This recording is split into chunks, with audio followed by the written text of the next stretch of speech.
د شمالي وزیرستان میرلی په خدیق کیمپ کې د پاکستان په پوز باندې برید شوی دی. په دې برید کې تر اوسه پورې د پاکستان د پوز د استخباراتو ادارو منلي دي چې د پاکستان د پوز 6 عسکر وژل شوي دي او 14 نور ژوبل دي.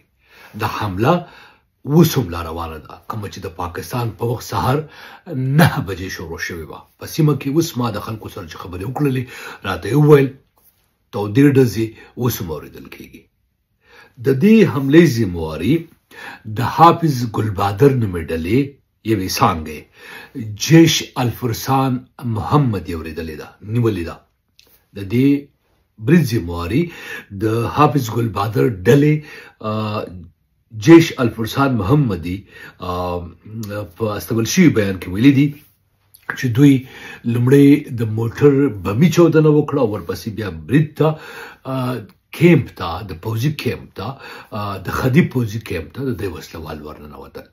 د آزادو لارو د دې خبر هم او ورسره د پاکستان د پوز د استخباراتو د ادارې د خبر تصدیق نه کیږي.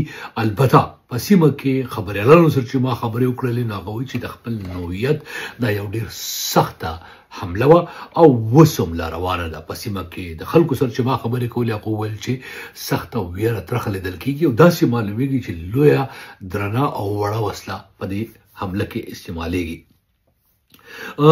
دا حمله په داسې حال کې د پاکستان په پوز وشوه په شمالي وزیرستان کې چې هم نن په مطبوعاتو کې د طالبانو تحریک طالبان پاکستان کوم ته چې پاکستان فتنه الخوارج وایي مشر مفتي نورولي مسجد صاحب د خیبر په لوړو دنګو غرونو کې یو ویډیو خپره کړې ده. ناستې او وایي چې چشمې هم په سترګو دي، دا د ناستې م روغ یم خوشحاله یم.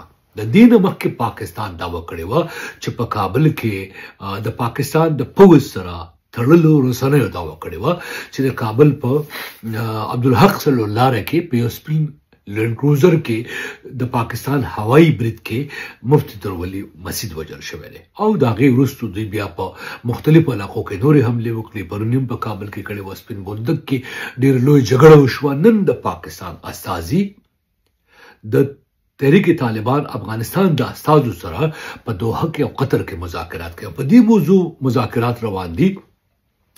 پاکستان دا ډول لري چې په افغانستان کې د تحریک طالبان غړي پټ دي او له هغه ځایه د پاکستان کې د حملو لپاره تیاری کوي او تحریک طالبان افغانستان هغو ته زمینه مساعده کړې ده. د کوم د هندوستان په لمس دا کار کیږي.